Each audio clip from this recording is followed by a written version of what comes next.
এসেছি, আগে আমি এসেছি, মালদাও গিয়েছি, তাছাড়া বালুরঘাটে গিয়েছিলাম বালুরঘাটে। তো সেখান থেকে যেরকম একটা সাড়া পাচ্ছি সমস্ত বাংলার মানুষের কাছে বুঝতে পারছি মোদিজি যে গ্যারান্টি দিচ্ছে তার প্রতি মানুষের আস্থা আছে। এবারে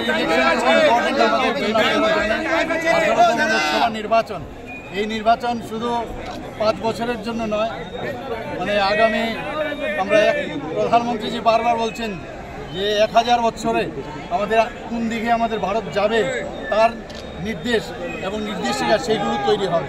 এর জন্য ইম্পর্টেন্ট খুব প্রয়োজন। আর বিশেষ করে বাংলার যেটা আপনি একটু আগে বললেন যে জঙ্গলরা, সেটাকে অবশ্যই আমাদের মুক্ত করতে হবে।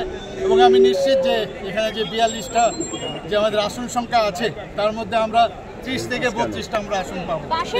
পাশের রাজ্য থেকে যখন পশ্চিমবঙ্গের খবর শোনেন, নারী নির্যাতনের খবর শোনেন, মুখ্যমন্ত্রী হিসেবে আপনার তখন কি প্রতিক্রিয়া হয়, কি হওয়া উচিত? কি বলবো, এর থেকে দুঃখের বিষয় আর কিছুই হয় না। আমরা দেখছি এখানে যেখানে মাননীয় প্রধানমন্ত্রীজি নারী শক্তিকে আরও শক্তিমান করার জন্য যেভাবে উনি চেষ্টা চালাচ্ছেন, এখানে আপনারা সবাই জানেন যে উনি আমাদের মাননীয় প্রধানমন্ত্রীজি যেভাবে একটা আনলেন নারীদের উত্তরণের জন্য 33% রিজার্ভেশন পার্লামেন্টে এবং আমাদের বিধানসভায় সব দিকে নারীদের